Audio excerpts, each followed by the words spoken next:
Hi, in this video I'm going to try and answer the question, does your internet marketing stand out from the crowd? Because it's way too easy to blend into the background on the internet, even if you think you're doing something different.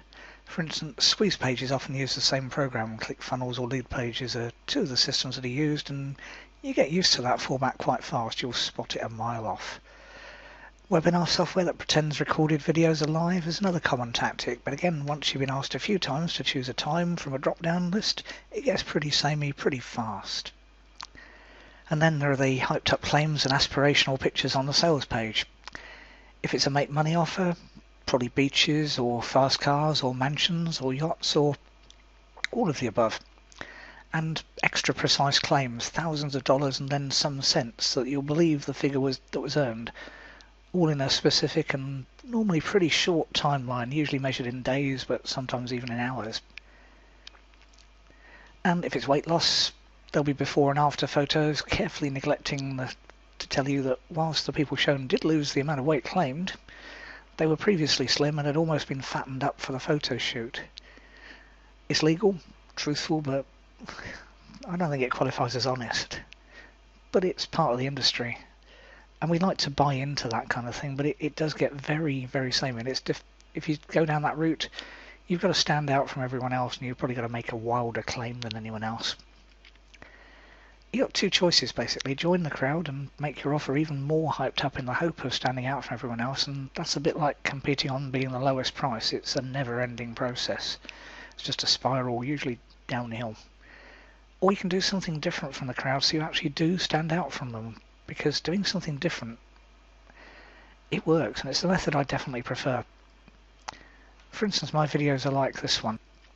Simple, slideshow style with me mostly reading the slides, occasionally ad-libbing extra things, and occasionally stumbling, but hopefully not too often.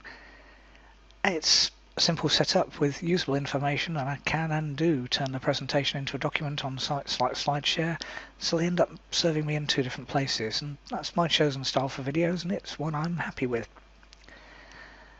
Versus the other YouTube results, mine actually do stand out. Most people don't use a simple headline as their thumbnail. They use an image that doesn't necessarily work at thumbnail size, and that's much the same as people who don't think to check their Kindle book cover looks good at the thumbnail size most people view it at. We judge videos by the cover, we judge books by the cover. Think about it, if you're searching in YouTube, you'll have a screen full of potential videos, most of which you won't watch. When the video ends, if you haven't allowed YouTube to autoplay, and it does its best to make sure you do, but if you haven't allowed it to autoplay the next video, you'll get a mosaic of potential titles for you to watch next. Most of them you'll need to hover over the thumbnail tile to see the title. Mine stand out from the crowd because you'll instantly see the blue on white title. Boring? Maybe. Effective? Yeah, I think so. And it's a very simple way of standing out from the crowd on YouTube. There are other ways. And maybe I've now invited lots of competitors to do the same, but unless you're in one of the niches I'm involved in, there's a very, very good chance our paths will never cross in the search results. There's just too many different options. And most of the time, Google will use the same thumbnail in their results. Sometimes they won't show any thumbnail. I've not found any logic for when they don't do that, but blue on white visually acts as an extra headline. So again, not drawn to it quite as much as a colourful picture, but it's pretty close second. Blog posts are another way most of mine have few, if any, images, and that's not correct in quote marks, because almost everyone says I should use it. And yeah, maybe they're right. Sites like WikiHow liberally use images in their posts. Wikipedia don't. There's usually one or two in the sidebar and occasionally one supporting. That's about it. But some people will prefer my format, and that's the trick with standing out from the crowd in internet marketing. There's so much traffic in almost any niche that you can be the contra and still pick up visitors. There won't necessarily be as many of them as there are following the crowd, but you won't be competing with as many people either. It's very, very likely to follow the Pareto principle, the 80-20 rule. Upwards of 80% will follow the crowd in their internet marketing. Probably nearer 98% of them, I'd guess. That's my unmeasured estimate, but wouldn't be surprised if that's pretty close. And there won't be the same percentage of the potential audience who want to buy in that image, so there'll maybe be 2% of people going the opposite direction to the crowd in their marketing, and they'll attract maybe 10 or 20% of the potential market who are just fed up with the pictures of yachts and beaches or impossibly slim people or whatever's the dream being sold in your niche. And almost always there is a dream sold in whatever niche. It's we aspire to things, and that works. Regardless of how you actually do it, it works. And phrase it right, it works really nicely. That's another video sometime. But being a big fish in a small pond, yeah, works, and it's actually easier in a lot of ways. I don't have to sell my soul to come up with some dodgy income claims and hope that no one knocks on my door in the middle of the night and saying you lied. I don't have to spend hours searching for images of a different beach or a different yacht from the ones my competition are using. They're almost, I don't know if you've noticed, but they're almost all the same stock images.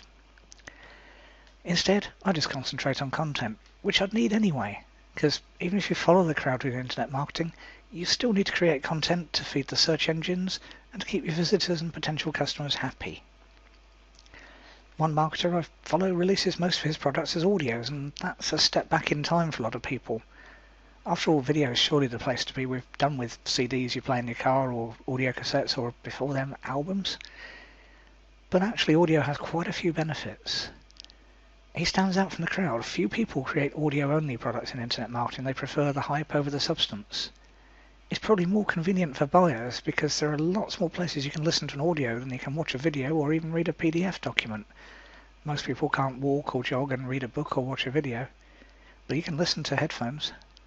And it's quicker to create. He uses a teleseminar service, so he doesn't even need to render the recordings. But if you're recording on your PC, audios render a lot faster than videos. There's less data, so it's quicker. So take a step back from your current internet marketing and open up an incognito or private browser window, depends which browser you're using, which one it calls it, same thing, so your previous searches don't have as much effect, and hopefully none. It depends how much you trust a search engine, no comment. Run a new search for some of your main keyword phrases, then check each of the first batch of results. What I do is open them up in a new tab so you can flick between them easily.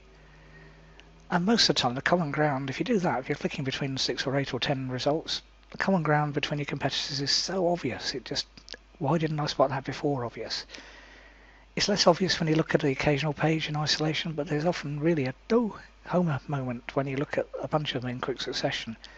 And it's then a matter of doing just something different, and that could be as simple as looking at what a different industry does, because chances are it's not quite the same, and doing that. But decide what you're going to do. Take some time to look at all the different things you're doing in your internet marketing and then work out what you need to do to stand out from the crowd rather than blend in with it. Often it's almost hiding in plain sight, and often it's pretty simple. Then of course do it, because otherwise you just thought about it and nothing happened. But do it and then monitor what happens. And if you'd like to learn more about internet marketing, click the link below this video and join my list. I'll regularly send you useful, real-world internet marketing information to help you stand out from the crowd and help you grow your business. So go on then, click the link, join me. Thanks for watching.